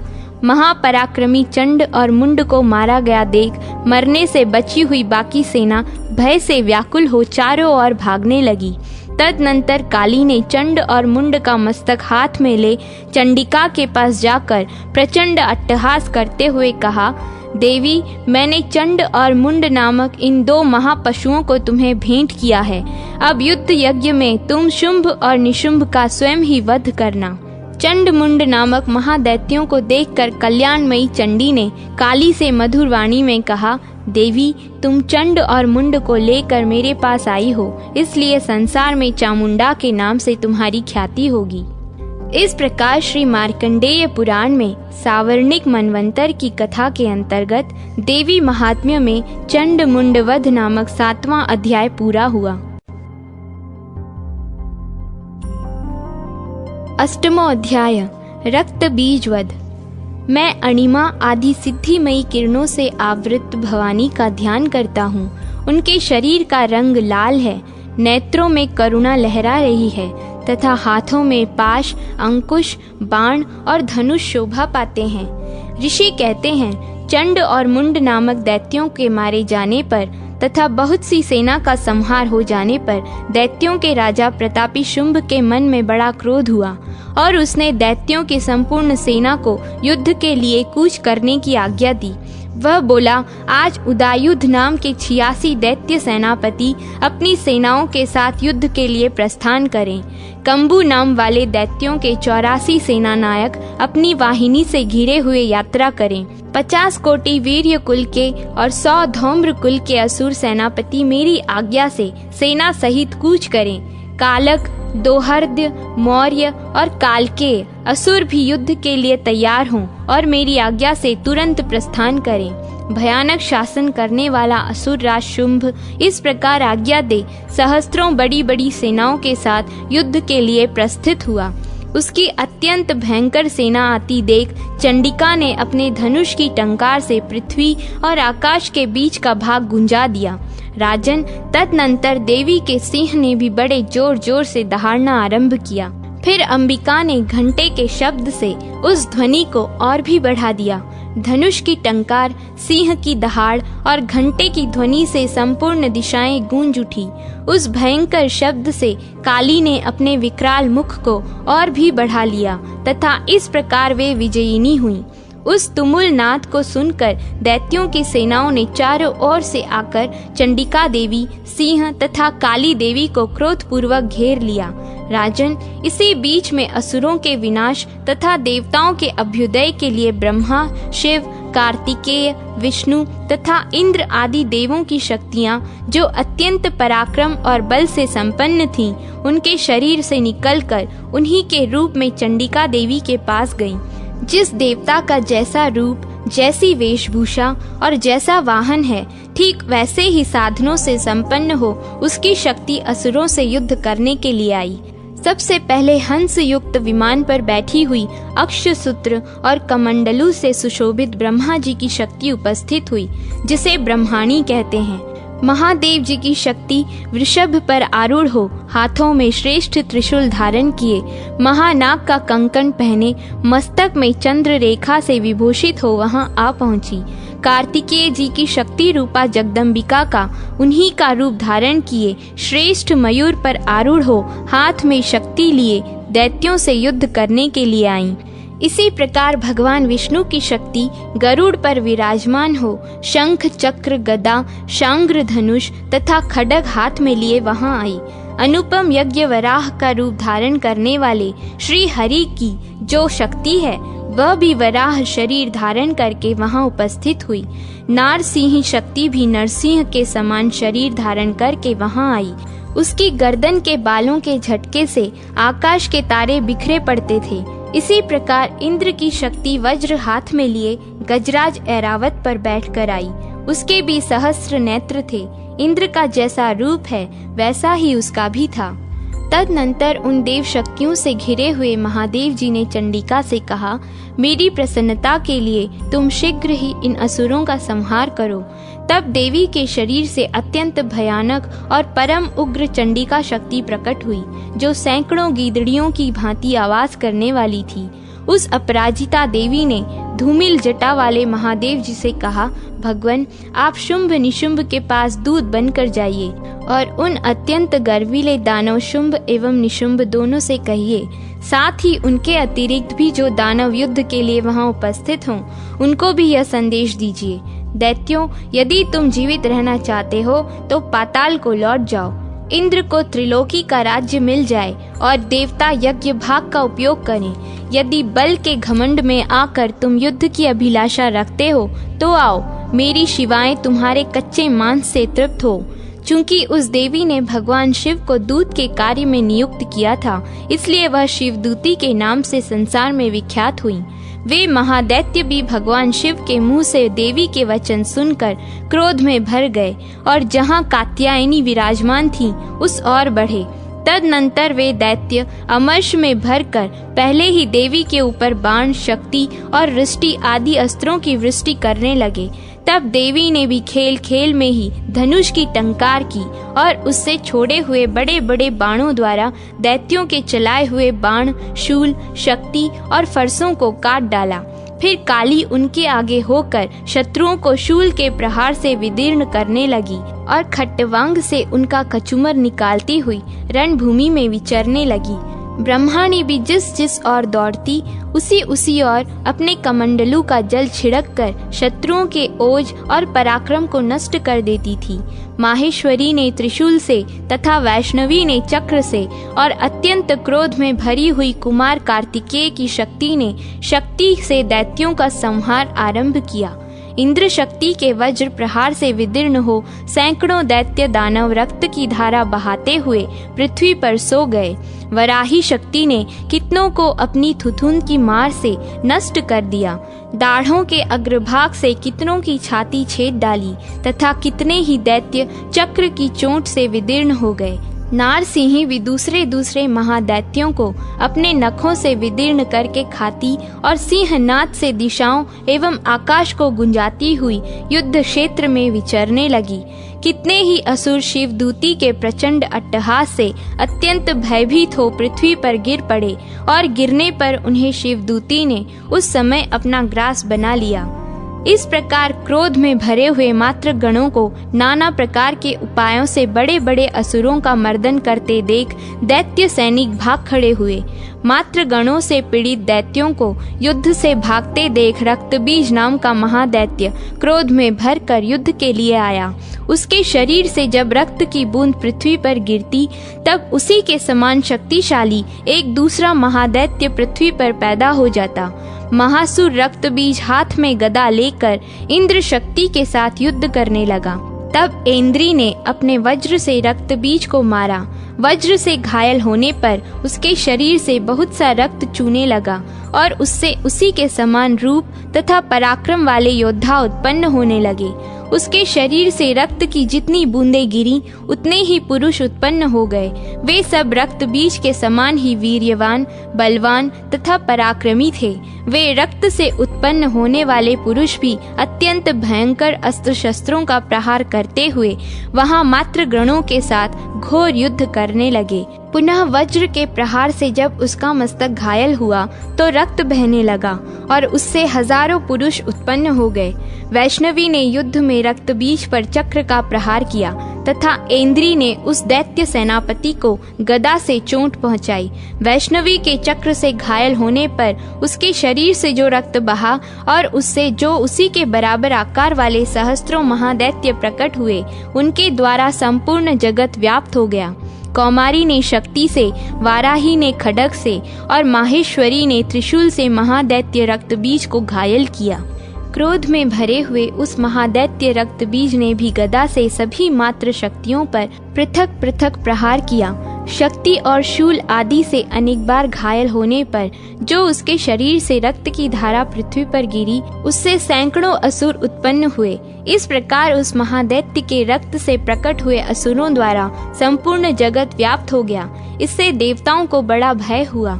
देवताओं को उदास देख चंडिका ने काली से शीघ्रता पूर्वक कहा, चामुंडे, तुम अपना मुख और भी फैलाओ तथा मेरे शस्त्रपात से गिरने वाले रक्त बिंदुओं और उनसे उत्पन्न होने वाले महादैत्यों को तुम अपने इस उतावले मुख से खा जाओ।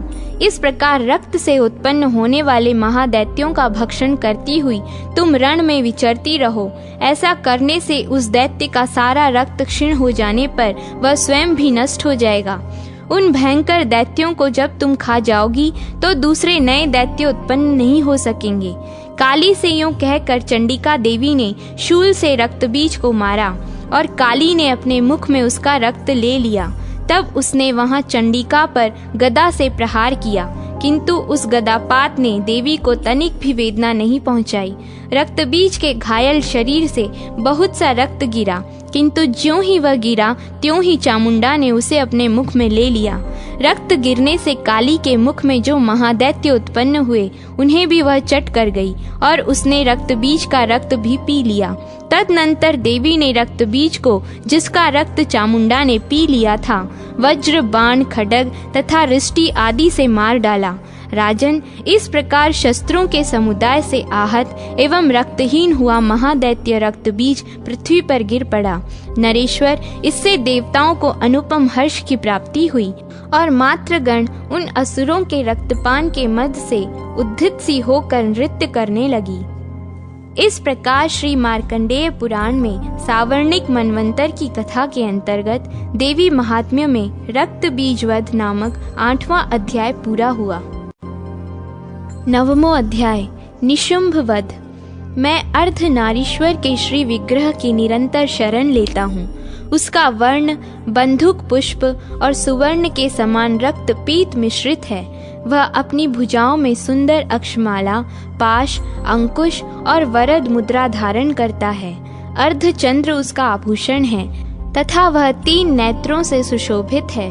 राजा ने कहा, भगवन, आपने रक्त बीज के वध से संबंध रखने वाला देवी चरित्र का यह अद्भुत महात्म्य मुझे बतलाया।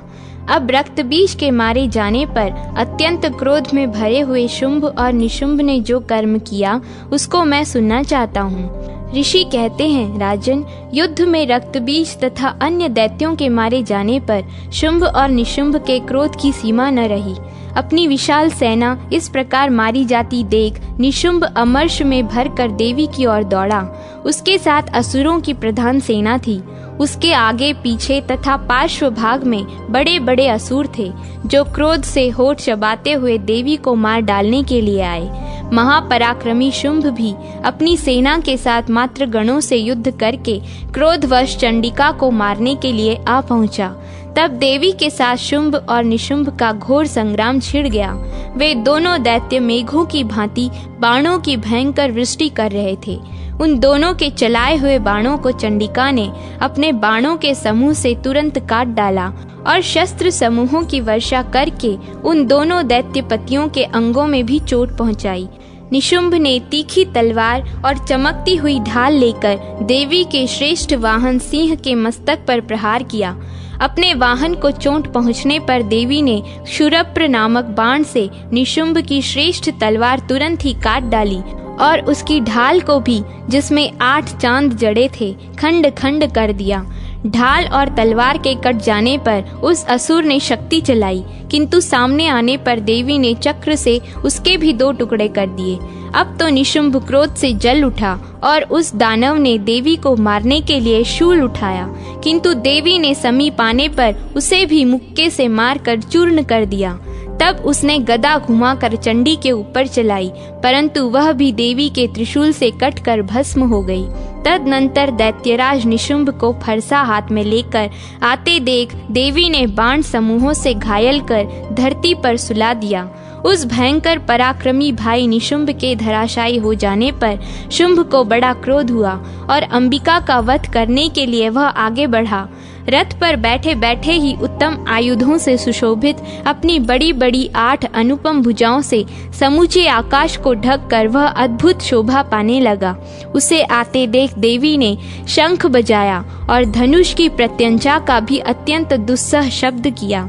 साथ ही अपने घंटे के शब्द से, जो समस्त दैत्य सैनिकों का तेज नष्ट करने वाला था, संपूर्ण दिशाओं को व्याप्त कर दिया।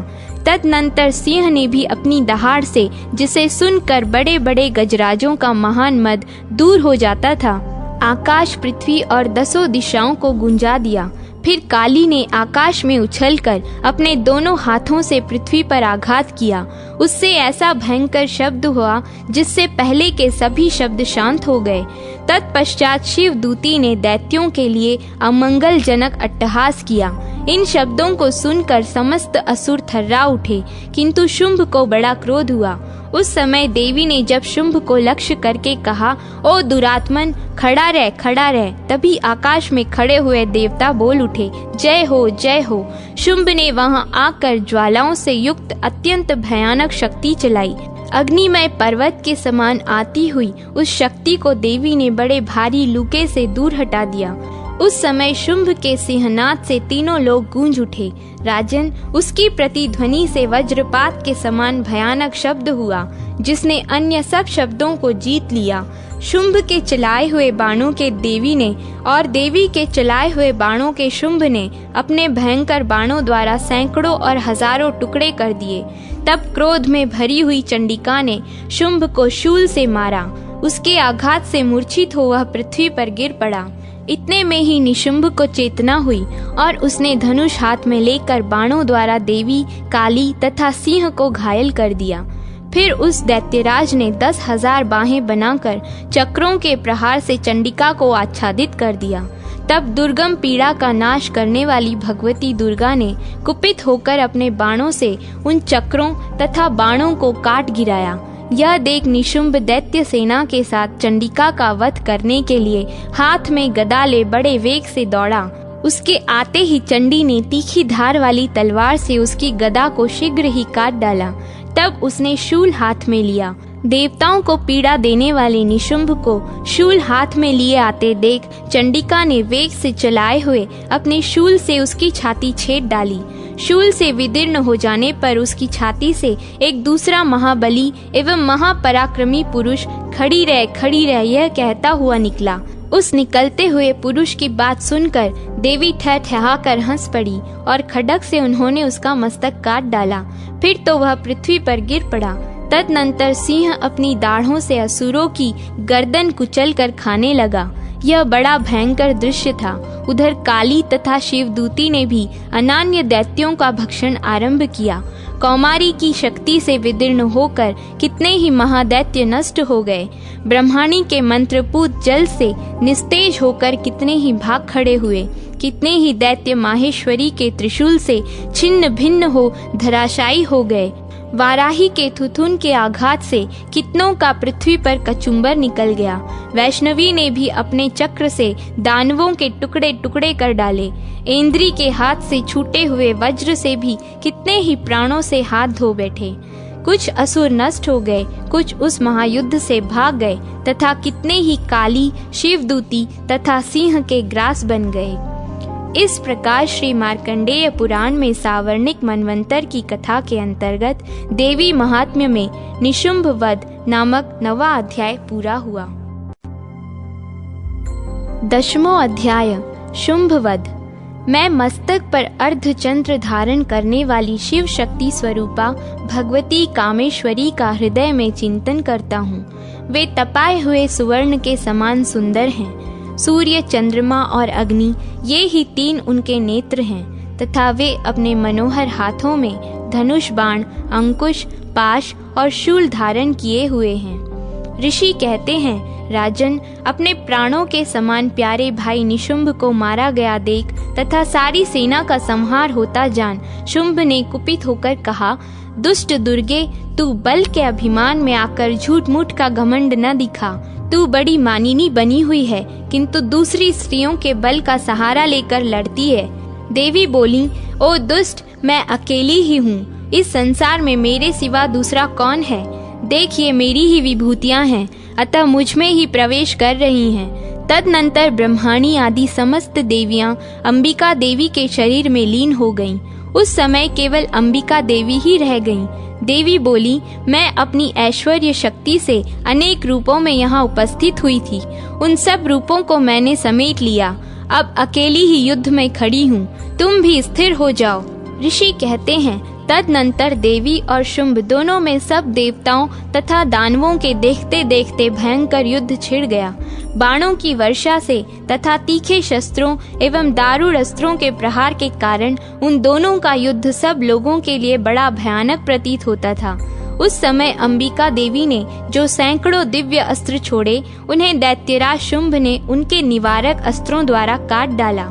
इसी प्रकार शुंभ ने भी जो दिव्य अस्त्र चलाए, उन्हें परमेश्वरी ने भयंकर हुंकार शब्द के उच्चारण आदि द्वारा खिलवाड़ में ही नष्ट कर दिया।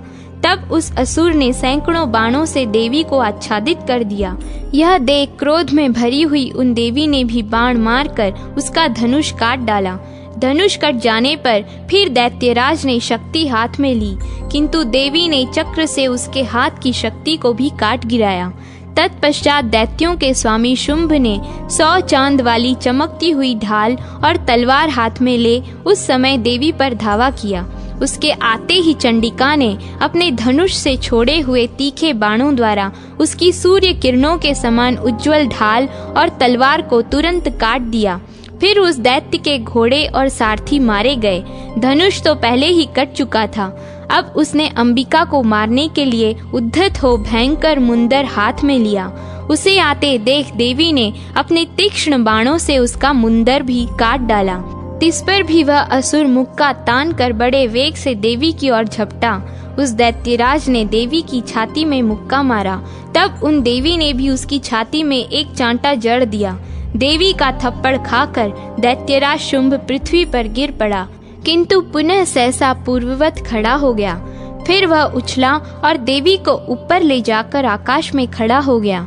तब चंडिका आकाश में भी बिना किसी आधार के ही शुंभ के साथ युद्ध करने लगी। उस समय दैत्य और चंडिका आकाश में एक दूसरे से लड़ने लगे। उनका वह युद्ध पहले सिद्ध और मुनियों को विस्मय में डालने वाला हुआ। फिर अंबिका ने शुंभ के साथ बहुत देर तक युद्ध करने के पश्चात उसे उठाकर घुमाया और पृथ्वी पर पटक दिया। पटके जाने पर पृथ्वी पर आने के बाद वह दुष्टात्मा दैत्य पुनः चंडिका का वध करने के लिए उनकी ओर बड़े वेग से दौड़ा। तब समस्त दैत्यों के राजा शुंभ को अपनी ओर आते देख देवी ने त्रिशूल से उसकी छाती छेद कर उसे पृथ्वी पर गिरा दिया। देवी के शूल की धार से घायल होने पर उसके प्राण पखेरु उड़ गए और वह समुद्रों, द्वीपों तथा पर्वतों सहित समूची पृथ्वी को कंपाता हुआ भूमि पर गिर पड़ा। तदनंतर उस दुरात्मा के मारे जाने पर संपूर्ण जगत प्रसन्न एवं पूर्ण स्वस्थ हो गया। आकाश स्वच्छ दिखाई देने लगा। पहले जो उत्पात सूचक मेघ और उल्कापात होते थे, वे सब शांत हो गए तथा उस दैत्य के मारे जाने पर नदियां भी ठीक मार्ग से बहने लगीं। उस समय शुंभ की मृत्यु के बाद संपूर्ण देवताओं का हृदय हर्ष से भर गया और गंधर्व गण मधुर गीत गाने लगे। दूसरे गंधर्व बाजे बजाने लगे और अप्सराएं नाचने लगीं। पवित्र वायु बहने लगी। सूर्य की प्रभा उत्तम हो गई। अग्निशाला की बुझी हुई आग अपने आप प्रज्वलित हो उठी तथा संपूर्ण दिशाओं के भयंकर शब्द शांत हो गए। इस प्रकार श्री मार्कंडेय पुराण में सावर्णिक मनवंतर की कथा के अंतर्गत देवी महात्म्य में शुंभ वध नामक 10वां अध्याय पूरा हुआ।